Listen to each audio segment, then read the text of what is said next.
So we're actually on a different screen than I normally am, especially since I don't actually do this when I talk about specific games.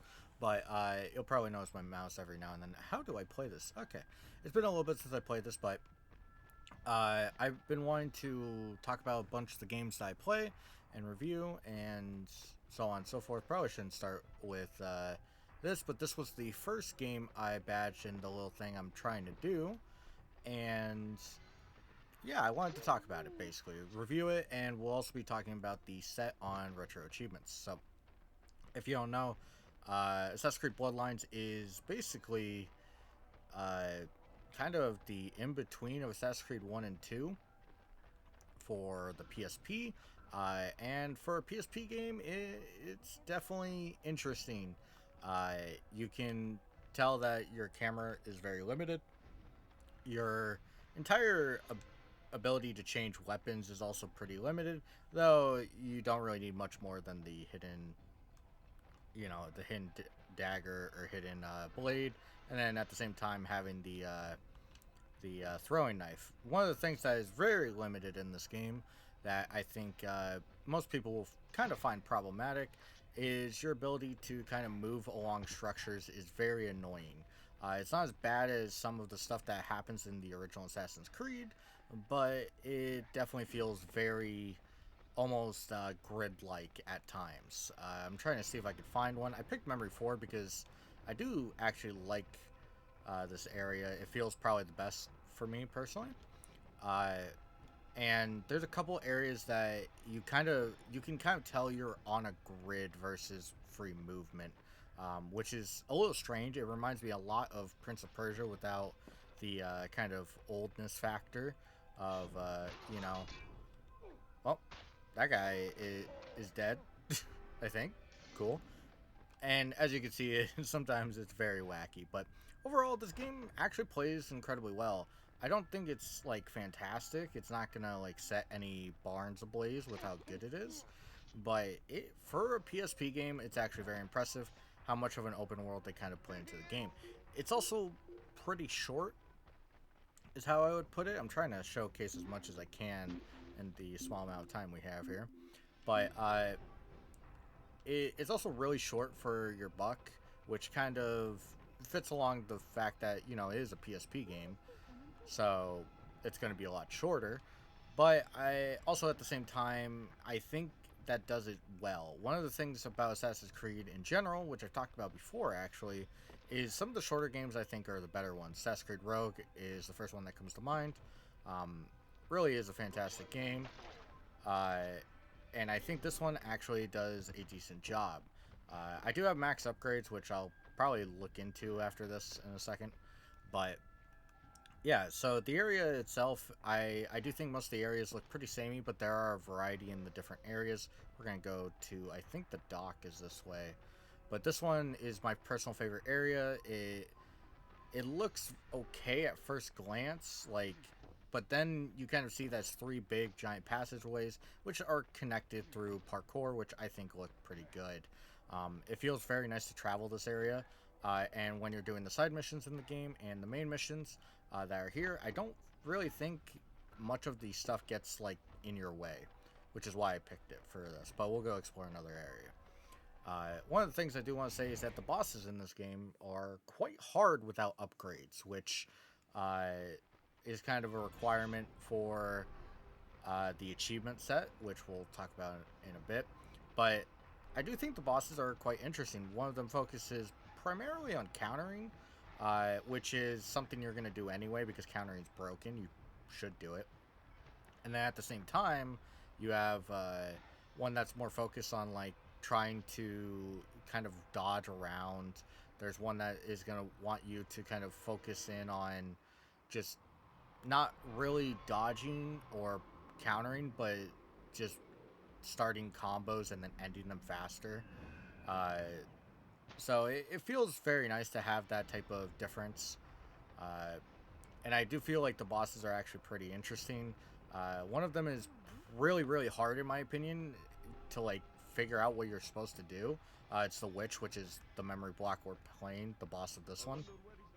I think it's probably the hardest boss, and the final boss is pretty hard as well. But I do feel like it's pretty satisfying to figure it out. I do think the final boss is just cheap, is how I would describe it.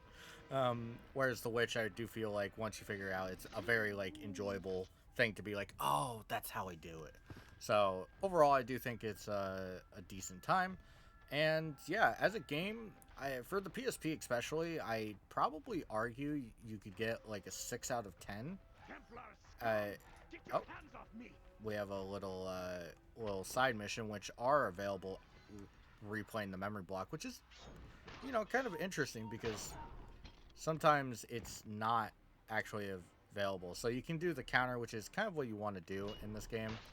Recommendation though is that you just hook up Hidden Blade and then counter. It's an insta kill and everything. But you to complete the entire challenges in the game, you will have to do every type of combat. So the counter kill is the one that's going to take the longest if you don't counter in general. For me, the longest one was getting the full combo, which is just that.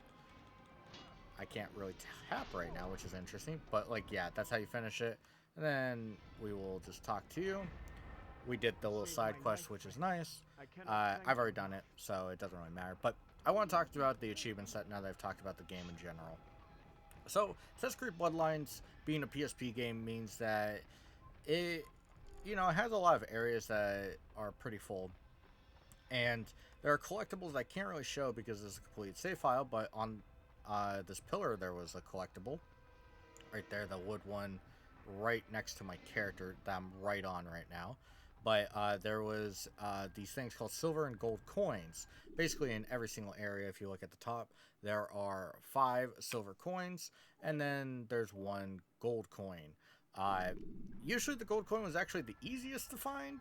There's 1 memory block, which I think it might be 2 or 3, maybe, where it was, or not memory block, but 1 area that I think was in memory block 2 that had the gold coin really insanely hidden. But for the most part, you're going to be looking for the silver coins. Those are the hardest ones, and they can be hidden quite irritatingly, which goes into the achievements. So the achievements for RA are pretty self-explanatory. There's your progression, which is, oh, you killed the boss, or oh, you did all the side missions, or hey, there you go, you found all the coins. It's pretty basic. For the most part in the set, it's a decent little overview of the game if you want to go that way, which is 100% completion. But then you have the challenge ones, which are the ones I'm going to be talking about primarily because they're the biggest ones. But as you kind of go through the game, and make sure you check the achievement list of the games before you start, you don't want to see any missables. But it's go through every single memory block without any upgrades, which I can actually go and check. Yeah, we don't need to save. I already did this. But we can check out the upgrades right here, which are pretty good. One is health, of course. You have this one. I think is regen is what it's intending to say. The highest speed, which I didn't notice anything because I got it at the end of the game. You have the weapon attack damage, which would have been nice. Critical hits, which I think is what makes my combos go faster. No idea. Automatic block, which I don't really know, and then throwing knife maximum, I think I already talked about. But it's a pretty. They're good in different regards. Let me go to. Let's go block. Yeah, let's go here. But ignoring all this stuff that we don't care about. The other stuff that's in the set, besides the missables of just not using upgrades, which I'll get into my complaint about that in a minute. There's also some really irritating. I almost said stupid when they're not, but some really irritating missables. Not missables, but challenges. They're challenge achievements. So if you noticed when I went into the memory, I could go straight into the boss fight or the boss section. There's some achievements that lock into that, and one of them is to like get to an area perfectly stealth.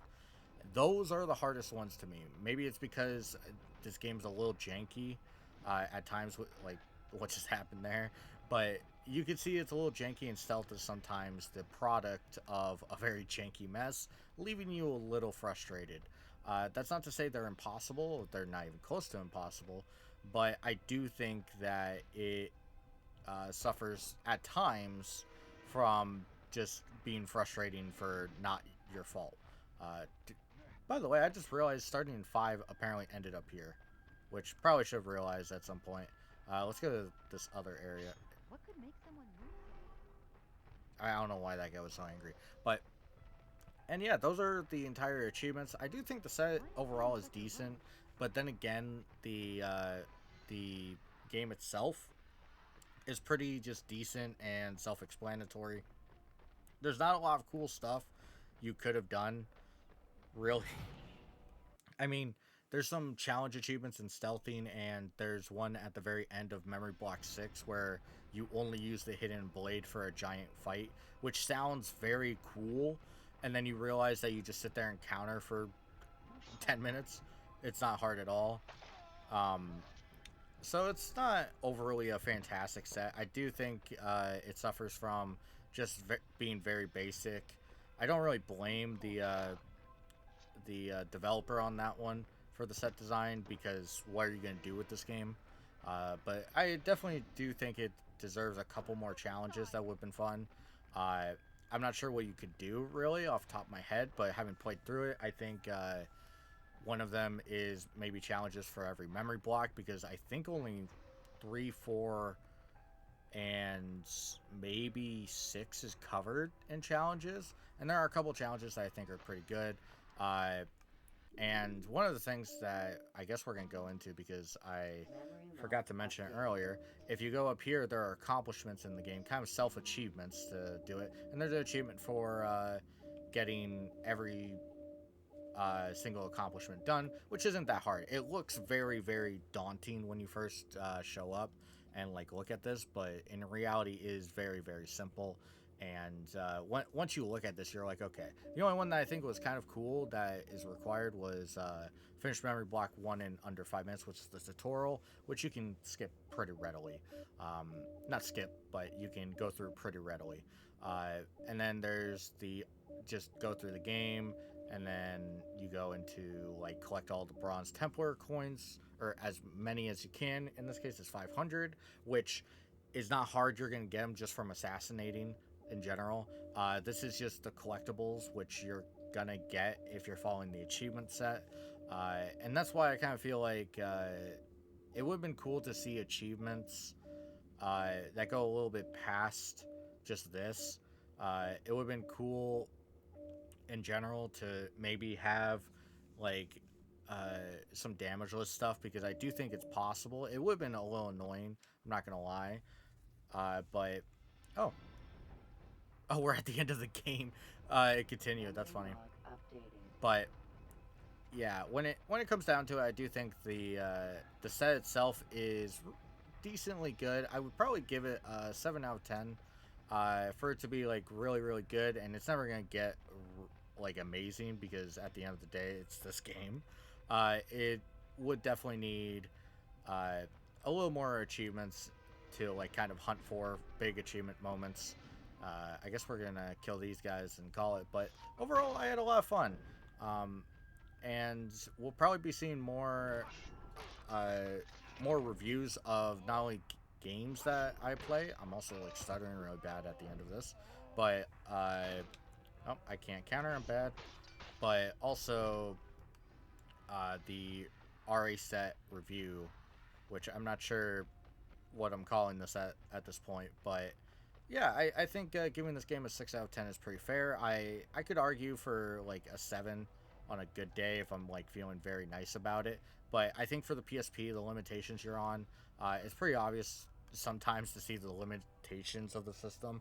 But I think it plays really nice. The camera isn't as bad once you get used to it. Of course, you're limited to, you know, the left bumper for your camera, and then right to the different like status stuff, and your D-pad is your weapons. But like for being limited like this, it's honestly not a bad camera. I've played with way worse, and I think overall this game does decently at making you feel like you're not on a subpar console for the Assassin's Creed series.